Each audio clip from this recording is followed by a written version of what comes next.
कांग्रेस ने बाबा साहब आंबेडकर के साथ जो किया, जो आज कर रही है, वो भी सबको जानना जरूरी है। नेहरू जी से लेकर आज तक कांग्रेस के शीर्ष परिवार ने बाबा साहब आंबेडकर को बार बार अपमानित किया है। कांग्रेस के लोग बाबा साहब से इसलिए भी नफरत करते हैं क्योंकि संविधान निर्माण का श्रेय बाबा साहब को जाता है। कांग्रेस ने छल कपट से चुनाव में बाबा साहब को हरवाया, देश के एक महान नेता की राजनीति खत्म कर दी। क्यों? क्योंकि बाबा साहब दलित मां के बेटे थे। बाबा साहब को भारत रत्न भी तब मिला जब केंद्र में बीजेपी के समर्थन से सरकार बनी। साथियों, मेरे लिए बाबा साहब आंबेडकर, उनकी नीतियां हमेशा प्रेरक रही है, सदा सर्वदा पूजनीय रही है। डिजिटल करेंसी चल रही है, यूपीआई। अपने मोबाइल से पेमेंट लो, मोबाइल से पैसे दो। आपको मालूम है हमने इसका नाम क्या रखा है? ये मोदी है, जिसकी बाबा साहब के प्रति श्रद्धा है, इसलिए उस पूरी करेंसी का नाम भीम यूपीआई रखा गया है, भीम यूपीआई। और भविष्य में जब भी 100% डिजिटल ट्रांजैक्शन हो जाएगा ना, हर बच्चा हर दिन भीम यूपीआई को याद करेगा, बाबा साहब को याद करेगा। ये काम मोदी ने कर दिया है। वो लोग संविधान की किताबें और कोरे कागज की किताबें बांटते फिरते हैं ना, ये कैसे पापी लोग हैं मैं बताता हूं। और हम सबकी आंखों में कितनी धूल झोंकी उन्होंने देशवासियों की आंखों में। बाबा साहब आंबेडकर के संविधान की बातें करते हैं। 75 साल तक इस देश में 2 संविधान चलते थे। एक जम्मू कश्मीर का संविधान अलग था और दूसरा देश में जम्मू कश्मीर के सिवाय बाबा साहब आंबेडकर वाला संविधान था। हम उनको पूछते थे, क्या बाबा साहब आंबेडकर का संविधान जम्मू कश्मीर में लगेगा कि नहीं लगेगा? इनके मुंह पे ताले लग जाते थे। ये हमारे संविधान के प्रति श्रद्धा थी, ये हमारी बाबा साहब के प्रति श्रद्धा थी। हमने 370 की दीवार को तोड़ दिया और बाबा साहब के संविधान को जम्मू कश्मीर में लागू कर दिया। और जब बाबा साहब का संविधान लागू हुआ ना, तब जाकर के 370 हटने के बाद 75 साल के बाद पहली बार कश्मीर और जम्मू के दलितों को आरक्षण मिला। 75 साल तक नहीं मिला था, उनको संवैधानिक अधिकार नहीं मिले थे, पहली बार मिले। कांग्रेस फिर से कश्मीर को दशकों पीछे धकेलना चाहती। कांग्रेस जानती है इसी 370 की वजह से कश्मीरी हिंदुओं को अपना घर छोड़कर भागना पड़ा था। ये जम्मू कश्मीर के दलितों पिछड़ों का अधिकार छीनना चाहती है। और यहां महाराष्ट्र में आकर दलितों पिछड़ों से वोट भी मांग रहे हैं। साथियों, 20 नवंबर को महाराष्ट्र के साथ साथ आपको देश के भी भविष्य को दिशा देने का मौका मिलेगा।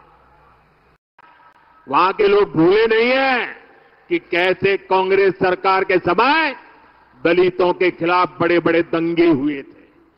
उन दंगों में दलितों को बेरहमी से मारा गया था और कांग्रेस दलितों को मारने वालों के साथ खड़ी थी। यही कांग्रेस और उसके साथियों का असली चेहरा है। साथियों, कांग्रेस ने बाबा साहब आंबेडकर के साथ जो किया, जो आज कर रही है, वो भी सबको जानना जरूरी है। नेहरू जी से लेकर आज तक कांग्रेस के शीर्ष परिवार ने बाबा साहब आंबेडकर को बार बार अपमानित किया है। कांग्रेस के समय बाबा साहब आंबेडकर के किसी भी बड़े काम का श्रेय कभी भी बाबा साहब को देने नहीं दिया। आज देखिए, जो बड़े बड़े डैम हैं, बड़ी बड़ी नदी जल परियोजनाएं हैं, इसमें सबसे बड़ी भूमिका जब बाबा साहब केंद्र में मंत्री थे बाबा साहब आंबेडकर की रही, लेकिन इसका श्रेय बाबा साहब को नहीं, कांग्रेस के एक परिवार ने हड़प लिया, उनके ही नाम सब कर दिया। देश के पहले कानून मंत्री के रूप में बाबा साहब आंबेडकर ने देश के लिए अनेकों बड़े निर्णय किए, लेकिन कांग्रेस ने ये श्रेय भी बाबा साहब को कभी नहीं दिया। कांग्रेस के लोग बाबा साहब से इसलिए भी नफरत करते हैं क्योंकि संविधान निर्माण का श्रेय बाबा साहब को जाता है। कांग्रेस ने छल कपट से चुनाव में बाबा साहब को हरवाया, देश के एक महान नेता की राजनीति खत्म कर दी। क्यों? क्योंकि बाबा साहब दलित मां के बेटे थे। बाबा साहब को भारत रत्न भी तब मिला जब केंद्र में बीजेपी के समर्थन से सरकार बनी। साथियों, मेरे लिए बाबा साहब आंबेडकर, उनकी नीतियां हमेशा प्रेरक रही है, सदा सर्वदा पूजनीय रही है। हमारी सरकार ने बाबा साहब के योगदान को देश दुनिया के सामने प्रखरता से रखा है। देश विदेश में बाबा साहब जहां जहां रहे, हमने उन उत्थानों को, उन सभी स्थानों को पंच तीर्थ के रूप में विकसित किया है। महू में उनका जन्म स्थान, नागपुर में दीक्षा भूमि, मुंबई की चैत्य भूमि, दिल्ली में जहां उन्होंने अपना अंतिम समय बिताया, और लंदन में आंबेडकर मेमोरियल होम, ये पंच तीर्थ आने वाली पीढ़ियों को प्रेरित करते रहेंगे। और साथियों, मैं आज अकोला की धरती से इस शाही परिवार को चुनौती देता हूं। 75 साल हो गए, उनकी 4 पीढ़ियों ने देश पर राज किया है, लेकिन इस परिवार ने अगर इन पंच तीर्थों की मुलाकात की हो, बाबा साहब को श्रद्धांजलि दी हो, तो जरा देश के सामने रखे। ये मोदी है जो पंच तीर्थ पर जाकर के बाबा साहब को नमन करके आया है। अरे दिल्ली में बाबा साहब के तीर्थ पर ये शाही परिवार का एक भी सदस्य अब तक गया नहीं है। ये इनके कारनामे हैं। इतना ही नहीं, देश अब दुनिया पूरी नई करेंसी में चली जा रही है। एक जमाना था चमड़े की नोटें हुआ करती थी, उसके पहले कभी पत्थर की हुआ। दुनिया पूरी नई करेंसी में चली जा रही है। एक जमाना था चमड़े की नोटें हुआ करती थी, उसके पहले कभी पत्थर की हुआ करती थी, बाद में कभी तांबे की करेंसी होती थी, यानी अलग अलग प्रकार की होती थी। फिर कागज की करेंसी आई, अब डिजिटल करेंसी चल रही है, यूपीआई। अपने मोबाइल से पेमेंट लो, मोबाइल से पैसे दो। आपको मालूम है हमने इसका नाम क्या रखा है?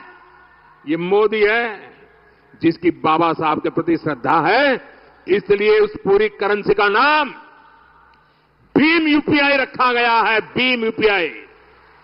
और भविष्य में जब भी 100% डिजिटल ट्रांजैक्शन हो जाएगा ना, हर बच्चा हर दिन भीम यूपीआई को याद करेगा, बाबा साहब को याद करेगा। ये काम मोदी ने कर दिया है। इन दिनों पूरा देश एक और संवेदनशील विषय को लेकर चिंतित है। जम्मू कश्मीर विधानसभा में कांग्रेस और उसके साथियों ने आर्टिकल 370 को फिर से बहाल करने का प्रस्ताव पास किया है। आप मुझे बताइए, मैं आपसे पूछना चाहता हूं, क्या इस देश में फिर से जम्मू कश्मीर में 370 लागू होनी चाहिए? पूरी ताकत से बोलिए ताकि कांग्रेस वालों के कान फट जाए। क्या फिर से 370 लागू होनी चाहिए? क्या 370 को लागू होने देंगे? ये कौन लोग हैं जो फिर से 370 को लागू करना चाहते हैं? अलगाववादी इसकी मांग करते हैं या नहीं करते हैं? आतंकवादी संगठनों ने 370 हटाने का विरोध किया था कि नहीं किया था? पाकिस्तान 370 का रोना रोता है या नहीं रोता है?